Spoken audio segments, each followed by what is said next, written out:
Hi, everyone. Welcome to season 5, episode 9 of Radical Embodiment, the podcast. I'm your host, Emily Wishall. And today I'm excited to get to bring you Carrie Lowe. Carrie and I just met a few months ago. We're a part of a really small women's mastermind group that meets monthly together. And I wanted to have Carrie on just because I've been inspired and just immediately resonated with her just deep, grounded presence, but also just this light ease she has about her. She's definitely somebody who is walking her talk. Carrie is a mama bear to 3, a ceremonial guide, a certified breathwork facilitator, energy healer, divine channel, and passionate advocate for the Indigenous people and Mother Earth. Through her unique gifts, she empowers individuals to embark on a journey into the unseen realms and uncover the profound magic of their own body wisdom. And in the interview, we talk a lot about just that. It's actually, I ended the interview feeling really down regulated, like slow, which, being somebody who's the interviewer, I was kind of like, oof, I need to have more oomph, but it actually just felt right. I think it just, helped me just feel more present and not needing to try to get us to go anywhere in the conversation. But Carrie shares a lot of wisdom, a lot around, of course, the breath, but how that's really supported her from going from an unconscious pattern of betraying her body to really, really cultivating a deep, deep level of listening to her body and honoring her body's needs. So I hope you enjoy the episode. Hi, everyone. Here I am with Carrie Lowe. Carrie, thank you for being here. Thanks for doing this. Thank you, Emily. I'm really happy to be here and just sharing this space with you tonight. So I'm excited to have you. So we'll start with the question we always start with of what embodiment means to you. Okay. Let's see. I feel like I'm going to make this a little complex, but Love it. yeah, it's so funny I feel like it's been so great because just reading little parts of your book and, exploring it myself, I've realized it's so multi-layered, right? And for me, when I got into this space where I feel like there's so many ways for us to look at ourselves, but one of the ways that I love to look at ourselves is physical, mental, emotional, spiritual, and then this bliss body, like these bodies basically. And they show up in different forms for different people. But for me, it's like, okay, so there's like almost these 5 layers of embodiment for me, where it's like the physical is like this feeling of like really being in my body, right? It's like this like super grounded, for me, a really yummy feeling. It wasn't always that way, and I'm sure we'll get into that, but just feels amazing to me now.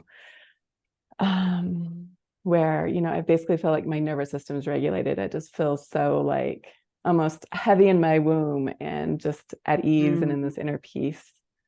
And then as far as mentally, a mental embodiment for me is like, oh, what am I saying? And I'm actually doing as well, right? Like I'm not just saying it or telling my kids to do it and then I turn around and do the opposite or whatever. It's like this mental embodiment is, how do I show up in the world as the words I also speak, being aligned with my words. And even really, do you know there's I'm just sorry, I was going to interject with a second. Yeah. I don't know that Gandhi really said this. When I first heard this quote, it was a Gandhi quote, but like, I don't know that that's true. But it was how supposedly he or somebody defined integrity as when what you do, what you say, and what you think are all in alignment. I love that. You just said exactly what was going to come out of my mouth, so it's perfect. Yeah. Oh, it was? Yeah. It's so perfect. Well, not that exact thing, but I was going to say for so much of my life, I would maybe be thinking something, right? Or have an imagination of something, but that wasn't actually how I was living or what I was sharing with the world, or even with my heart, right? So I love that so much. And of course, emotionally for me, with breath work and everything that has happened throughout my life, this big thing of like actually feeling my emotions in the moment, allowing them to move through, as long as it's a safe space, of course, right? So this embodiment of my emotions, like I am a human being and I am allowed to be emotional. I'm allowed to feel, and actually feeling is like why I came here to be a human being, so that I could feel. And then spiritual, for me, spiritual embodiment can be as far out as like embodying my highest self or embodying the divine feminine. And I always take it to the bliss body, because for me is like, there's this place I can go, and then I love to take my clients, which is the bliss body, and we always have access to that. And for me, it's accessible when I close my eyes and I go into the like no time and no space.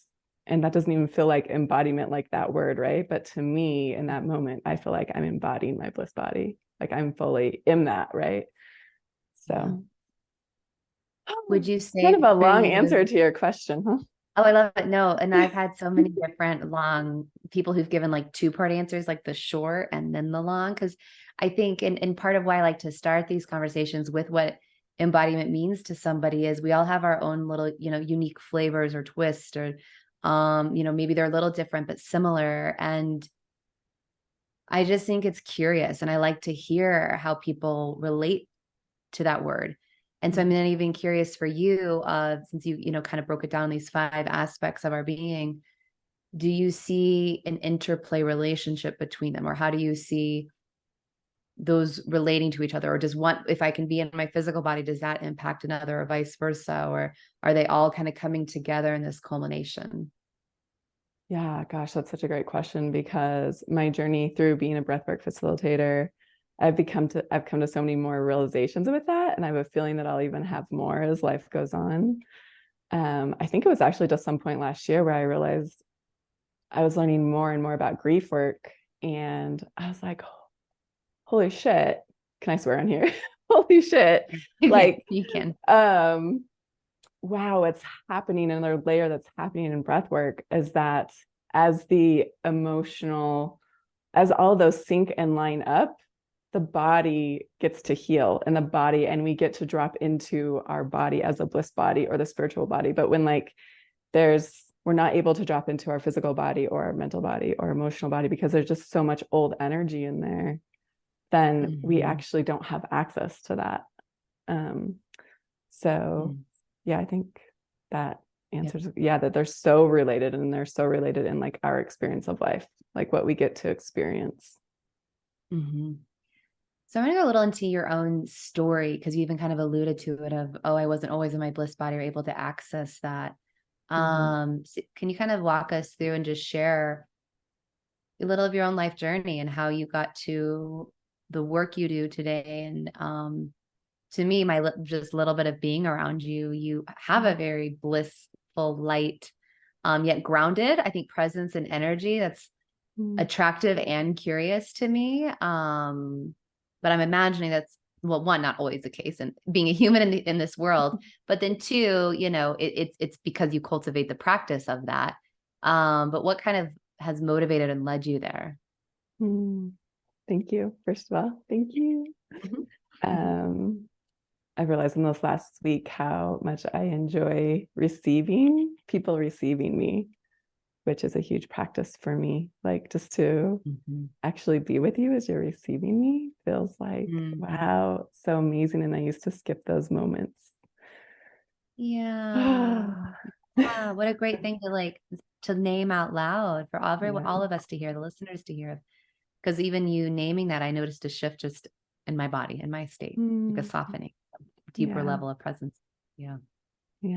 So let's see. I grew up in Montana with 3 brothers, and parents that were very active.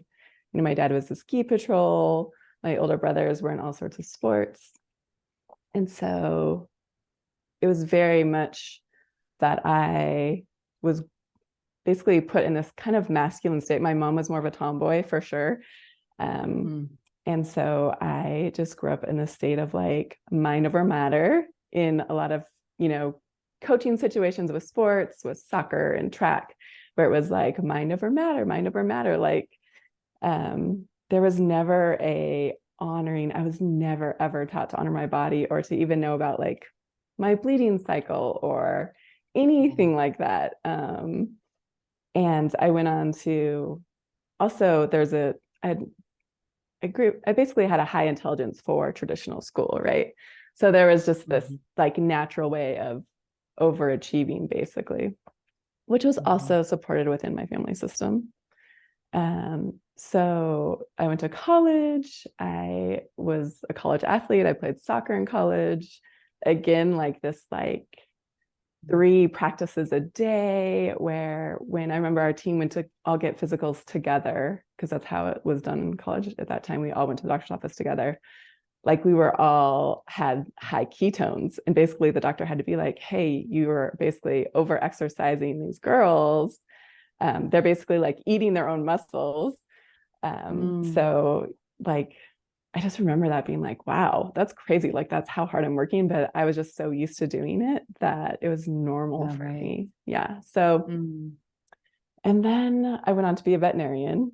So again, another high achieving profession. You know, you work 12 hours a day, or I work 12 hours a day serving others. And then when I had my first little one, I ended up, that's kind of when my awakening really started happening, because I saw this little baby and I was like, oh my gosh, not only had I been pregnant, so I felt my body different, but I was like, wow, like the human body is so precious and it's so fragile almost. And so my husband at that point was an executive, like a vice president of a large corporation. And we ended up having 3 kids, just to make the long story short. And by the time I was 3 kids along, I was again in this like high achieving state as a mom. So we had like all of our dreams have come true. We like lived in this amazing house in Austin, like our dream house. My husband had his dream job. We went on dream vacations. And I was like, I was sick like all the time. I had asthma, which I'd never had asthma before in my life. I had chronic back pain, and I had a ton of like food allergy stuff happening. And at one point I started having panic attacks. And I was like, how is this happening to me? Like I'm a college athlete. I didn't even know what panic attacks were. So when I got it, I thought I was dying. Yeah. So those came on sometime after, the 3 kids, and just little by little noticing you're sick all the time, having panic attacks. It was really the panic attack that really woke me up. And I was like, wow. For one thing, I'm not aligned with Austin. I went on to move back to Colorado. Like I just started making all these decisions. Boom, boom, boom, boom, boom. Like, I'm not sure if I want to be married anymore, because if you're going to do this high-end job, like he was traveling all the time. So I was home with the kids alone a lot, which meant I dishonored my body all the time because I was always stressed and I was always like under rested. And just like taking care of 3 little babies is a lot. Like my system was just like totally at its very end, basically. Obviously the panic attacks. So that's when we moved back to Colorado. A friend had been sharing with me that she had tried plant medicine, and so she invited me to try it with in a ceremony with a shaman. And that night changed everything for me. I started to hear my body that night. Like I heard all the tiny whispers. And the next day and weeks, I started to notice my body was telling me everything. Like it was telling me like what food to eat and how much water to drink and who to be around and who not to be around. And it was and I just followed it. I was like, wow, I can't live like this anymore. And so I just followed it no matter how scared I was. And that brought me to breathwork, and breathwork just deepened that like more and more. I had a lot of grief from people who are close to me that had passed, like from the time I was like 17 through 26. I had like 4 people really close to me pass away suddenly. And I had never really properly allowed that grief to move through.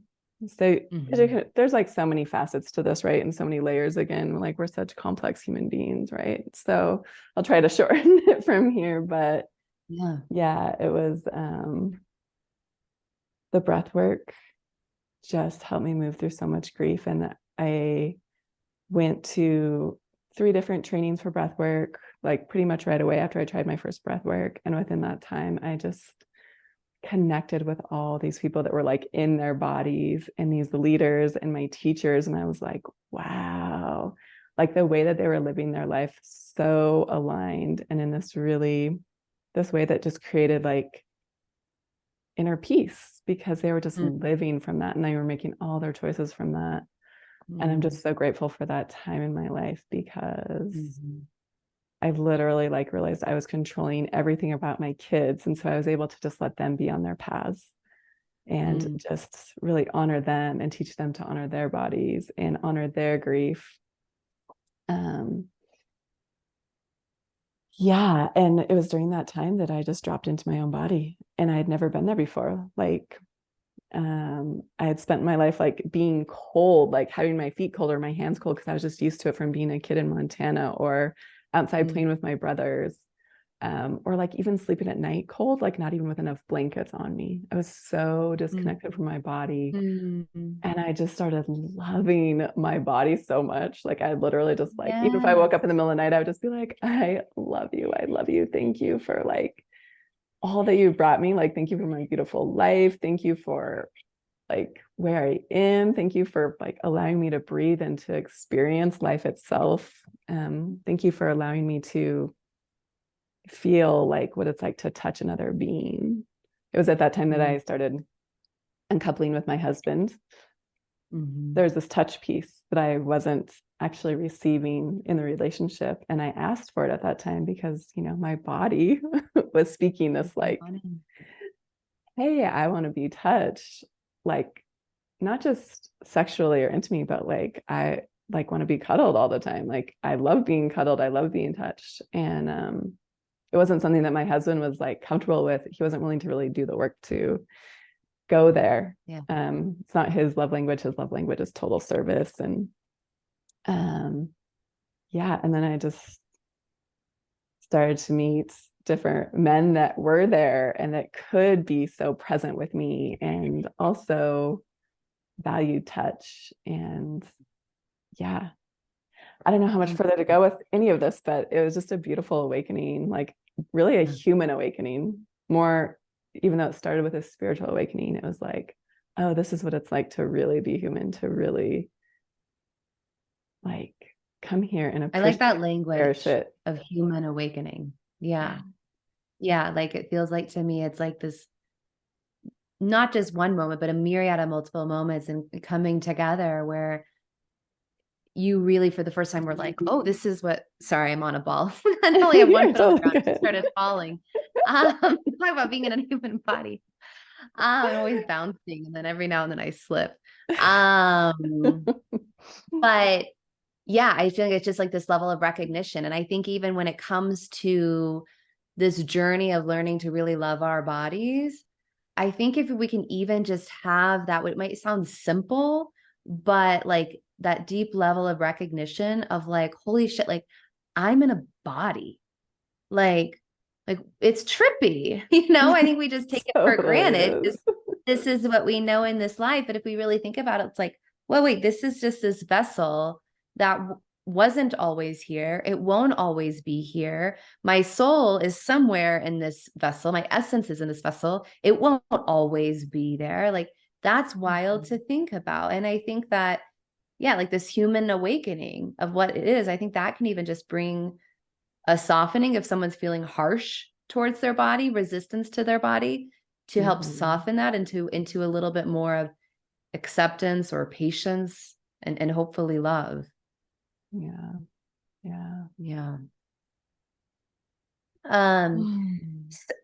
So I'm kind of curious to talk to you a little bit more breath work, because I know we talked a little bit. You were sharing of, you know, one, how it helps. Let's start with, because I'm a huge fan of breath work. Was in a facilitation year-long training last year and really had my own deep healing levels that I didn't think, like incredible from birth.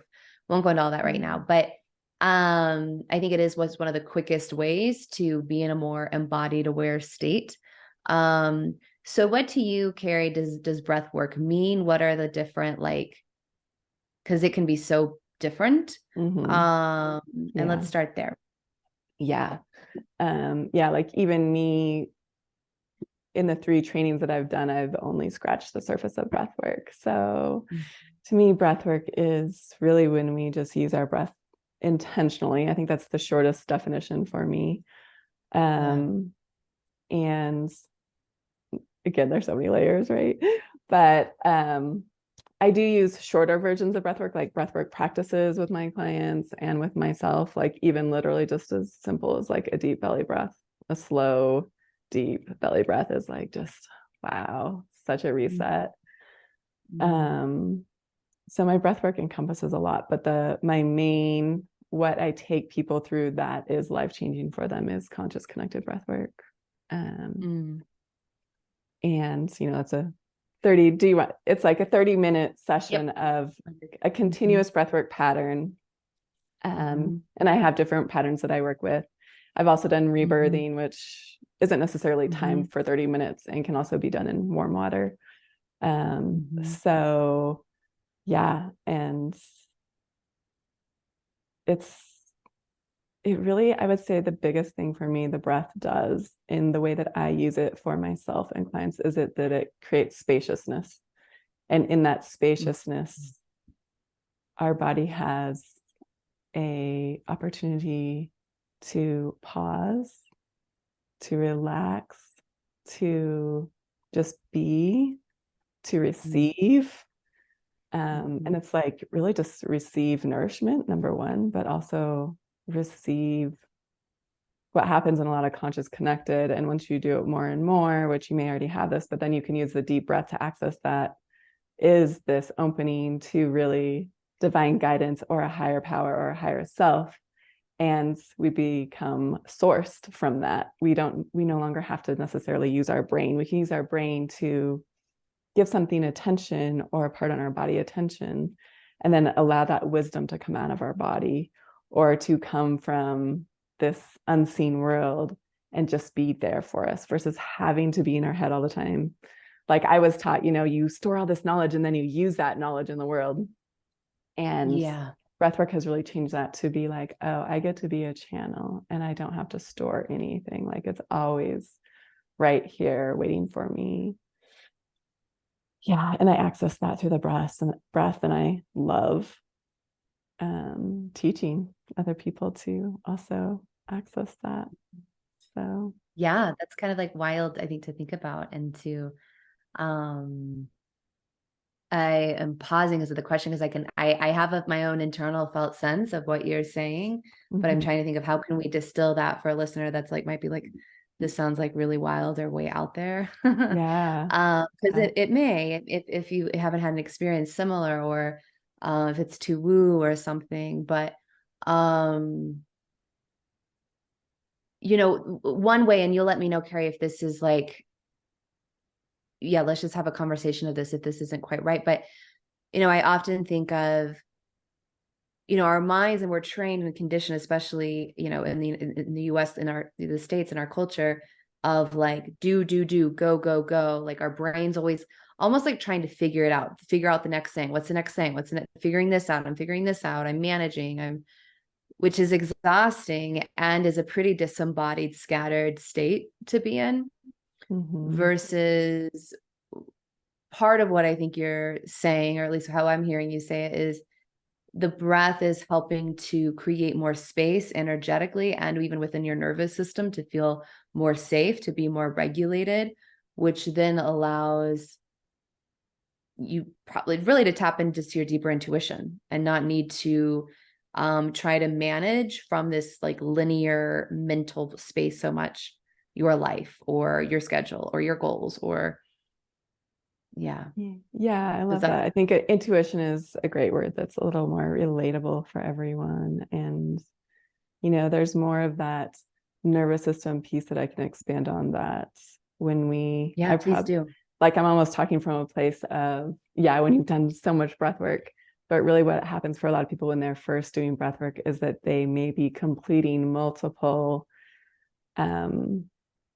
cycles of trauma or grief where before they held their breath and something scary happened, or something really just took their breath away, or something was so sad and they held a breath.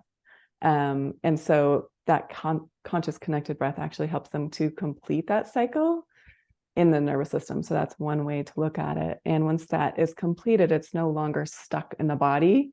And so normally you might breathe right here really shallow, someone who's never done breath work. And if you're listening on audio, she's pointing to her upper chest. Yeah. So a lot of people won't be seeing the video. Just to thanks. So it's very shallow. And then once we start to do breath work, we go very deep and we take the breath all over the body. And the reason we do that is because it releases things from all over the body. When we're breathing shallow, a lot of times unconsciously why we are doing that is because we actually, that emotion isn't safe to be released, or that cycle isn't safe to be completed. And in breath work, it is so important to have a really safe, sacred space for all of that to be shared and to move through. So the other thing I was going to share was, let's see, maybe it'll come back to me. It was something around the, oh, I know what I was going to say. I was just going to share that, you know, once I learned this way of being, of receiving versus doing, it was so apparent to me that life was always giving me gifts and miracles and delighting and surprising me, which goes into that divine, how I live my life on this divine floaty. And if we're not slowing down, if we're not taking those pauses, we're actually missing them. And so because we're missing them, then we're trying to do it on our own. We're trying to create it. We're trying to make it happen. But actually, when we're in rhythm with life, because we are nature and we are the fabric of life itself, it's always giving us exactly what we need. But we have to be going at that frequency, at that pace, to be able to see it and receive it and be present with it. Yeah. And I'm imagining you would say the breath has been the most supportive tool that's helped you be able to actually slow down to see it and feel it. Yes, exactly. Yeah. And getting past the shallow breath, right? Getting past that shallow breath and breathing deeply enough where my system could receive versus always avoiding that, like what's stuck in my body or what scary thing is there. And this might be unconscious, maybe not consciously would someone be thinking this, but that's a lot of times what is happening. Yeah. So. Yeah. You know, I work a lot with the breath with my clients, and you know, it's always like, it can be certain areas, even high up or low, usually lower, especially low back, or even just the back itself can be so challenging to access. You know, I remember the first time a practitioner years ago asked me to bring my breath into my low back, and it felt so foreign. And so then we went to, okay, well, where is my breath reaching? You know, and we just touched the borders, and just being on the border of where it was on my low back to not going, and just being held there, just with contact, huge emotional release came over me. Because it was a big lot. I mean, I think my body was storing a lot of emotion, a lot of trauma. I think just a lot of my own, things, and just using the breath with support and finding the boundaries. Will never cease to amaze me how profound it is and can be.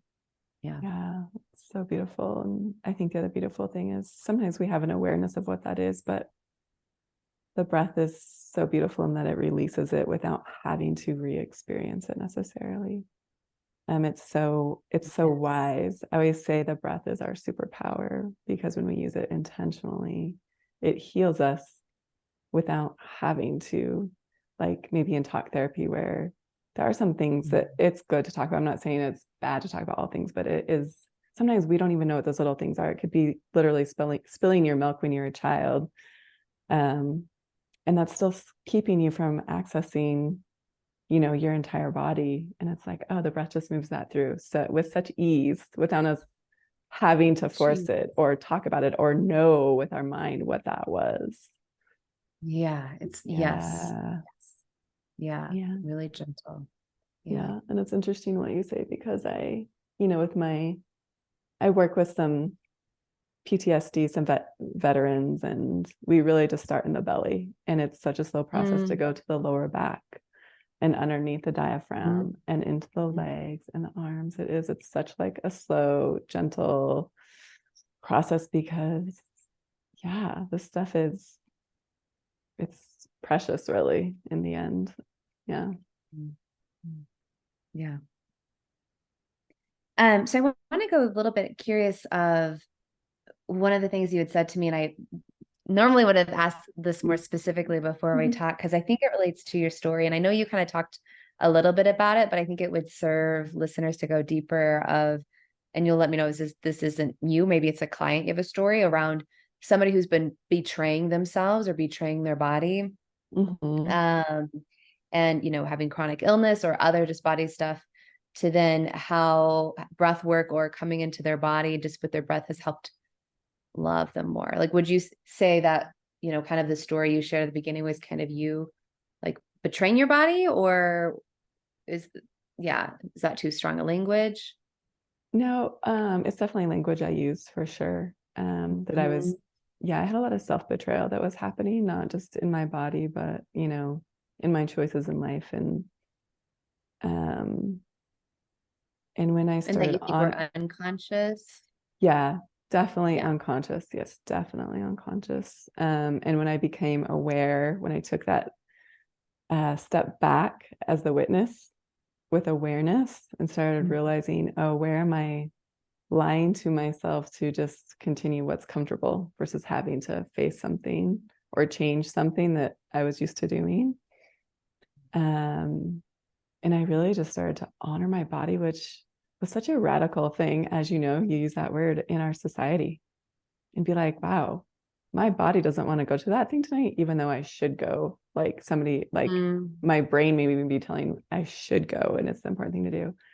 And the more I did it, the more I honored my body, the more I saw my reality change and shift again into just being this really soft. I say I moved from like this toxic masculine lifestyle to a divine feminine lifestyle. Mm. The more I honored my body and just Mhm. made that such a priority. And literally, people, it's kind of hard for people to believe this, but it's true. It's like I had tried so many different diets, and those diets did help, and going to doctors helped. But when I started honoring my body and I was starting doing breath work, um, and really I feel like integrating all that breath work has been honoring my body, and honoring my body means I do less breath work. Um, all of my chronic illnesses, I literally have zero chronic illnesses. I'm on zero medications. I love to eat fruits and vegetables, and I don't really love to eat a bunch of like dairy or gluten, but I can eat it and I don't have any reactions to it. I Mhm. was eating like this paleo, this, intense paleo diet. And I found out that my body really just wanted to be having fruits and vegetables and doesn't really love meat. And Mhm. when I started honoring that, like, yeah, I was literally getting like nerve ablations on my lower back because I had so much pain. Wow. Wow. Um, and I literally just, that pain doesn't exist for me anymore. Yeah. And same That's with like, I have incredible. zero asthma. So really since I started breathwork, the only time I've gotten sick was when I got sick with COVID. I've gotten sick with COVID twice. Mhm. I think last year and the year before. Um, Mhm. but yeah, it's quite amazing. And then as far as clients go, I just, I had that experience. So of course I started to teach my clients. My one-on-one experience are for high achieving leaders, and as soon as they start honoring their body, it's wild. I literally just got a text from a client this weekend that we worked together for 6 months, and she's like, wow, she's like, literally just to honor my body and rest where I didn't rest before. She's like, I just get promotions now. I just get like, the thing just happens or the thing just appears. She's like, honoring my body is such this miracle that I didn't even know existed. And she's like, it's so simple, but it's not easy because our world doesn't No. necessarily honor that, right? Yeah. And that's where I was kind of going of, yeah, I don't want to assume that I know what your answer might be here, but it's not easy. Like, yeah, you use the example earlier of like, oh, you have an event that you quote unquote should go, or it's the quote unquote right thing is what your brain's saying to go, but your body's like, I don't want to go. So, or, oh, the rest, your client's like, oh, I'm going to rest because I feel like I need rest. And What are some ways that somebody, as they're leaning more and more into really honoring what their body's telling them, but there is kind of that push-pull dynamic? What are some ways that you have found that can kind of help to trust and to make that choice, which is kind of challenging to really do that? Yeah. Again, the breath is so important, to pause and take that breath. And I think we talked about this recently when we were together, but answering from the womb space versus the mind, really coming into that. I'm sure that you teach this, but really just coming into that womb space. And when there's something coming up that feels a little like there's some turmoil in the energy, answering from that womb space and trusting that like really grounded space in your body. And I would say someone who really is in the beginning of this is just to take it slow. Like, don't feel like you have to be super radical at first. Like, everybody's on their own path. You don't have to be like, oh my gosh, Carrie does everything that her body wants. I need to be just like her today or tomorrow. It's like, go with what feels good for you. It might cause a lot. I mean, for me, it caused a lot of, you're seeing me now, but it caused a lot of turmoil in my life at the time, with my family, with my husband. Yeah, it was a lot. And so I would say just take it at a pace that feels really good to you. Make little decisions based on your body and then be like, oh, what happened after I made that? Versus just being like, I have to change my entire life tomorrow. Just taking those little tiny steps. Yeah. And I like the adding a question of, okay, what happened when I made that choice? Yeah. In small steps. Cause I think too, it's like, we're not trying to get anywhere, it's not like exactly. There's no end goal in this world of being in your body, of honoring your body. There's no end goal there. It just, yeah. I love that. And it's so funny because Andre, my partner, and I this weekend, we are hanging out in the forest, and I was like, I think my next big project is going to be As You Are Institute, because truly, when we fully accept ourselves as we are, and I imagine that most of your community are these really pure-hearted, amazing people. And of course, we're all human. We have patterns running in our system and we have old habits. But really, when we can fully just be who we are and accept that, I feel like a lot of those just fall off.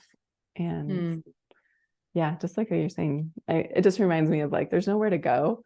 And sometimes it's easier than we think. Like sometimes it's more just like, oh, this is already who I am. This is my natural way of being. I am nature. Naturally, I would listen to my body.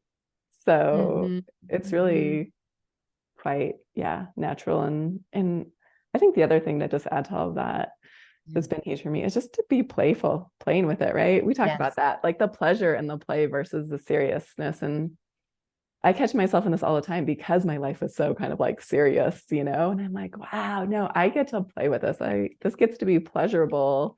Doesn't have to be serious. And yeah, like you said, we're not getting anywhere. We're here really experiencing all the edges and corners and nooks and crannies of being a human being, in my humble opinion.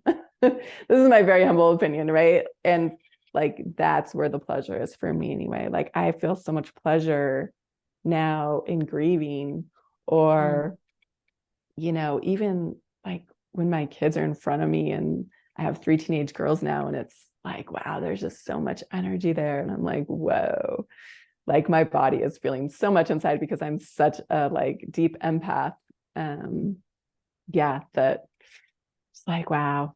I think that's the other thing I would add to any of this, is that knowing that you have an empathic sense, that all humans do, even though you haven't been taught that it is more than the 5 senses.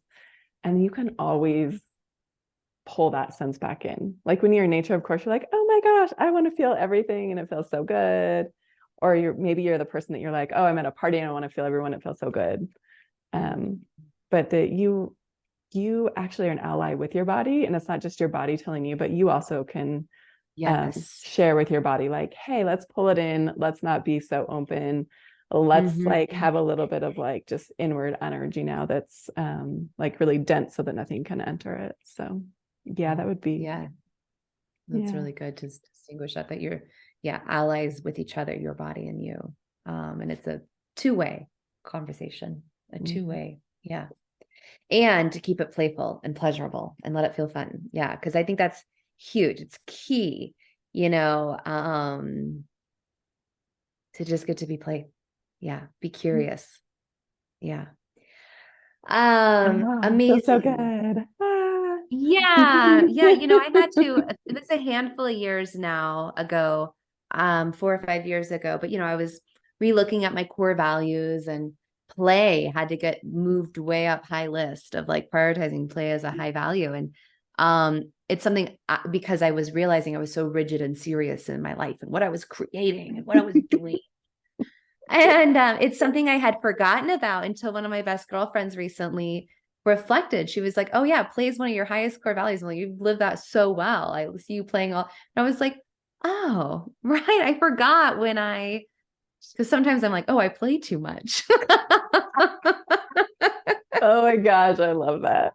um, but yeah. And I think especially in our healing journey, if we can just be playful and lighthearted and let it where it can feel good. Even like I think you said that, Carrie, feeling good in the grief or feeling good in the hurt, feeling good in those more uncomfortable emotions that come up. I think when we're really in a place of that deeper honoring presence, it feels good because it's right. You're in this communion with yourself and your body. I love that so much. Yeah. I think for so long, I can speak for myself and so many of my clients, like emotion was thought of as bad. And so, Yes. that's such programming. It's like, no, emotions, no, all spectrum are a wonderful and beautiful part of life. So, yeah. And they can be playful. And that is like a reprogramming, right? Which I love that you put that as a high value, because what a better way to just like reprogram that. And then I forgot that it was until, just recently, this girlfriend of mine, reflected that. I was like, oh, right. I was really working on that for a while. I think I did okay. Carrie, thank you so much for being here. I really just appreciated just hearing more of your story and what you had to offer. And I think I'm hopeful that listeners, even just listening to this, can feel your presence, feel the slowing down, the softening, the invitation to check in with yourself first before jumping into whatever. Yeah. Yeah. I love that. Thank you so much for having me and for all you do in the world. Thank you. And where can people find more about your work?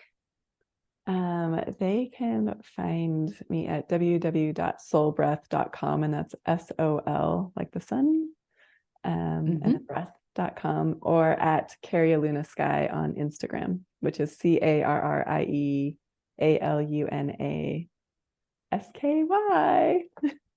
Awesome. Awesome. Awesome. And we'll have those links so it's easy to find, and definitely check out Carrie's work no matter where you live. She's got a lot of online offerings, and would be a good place to, if you're curious to dive deeper into breath work, a good place to start. Good source. Awesome. Well, thank you everyone for listening, for tuning in. That's all. That's all. And there we are. And there we are. Yeah. Yeah. I think I'm just like, I guess just we're breathing and we're being. Yeah. Feels really good. Awesome. All right. Thanks again, Carrie. And take care to all you listeners. And thank you for tuning in.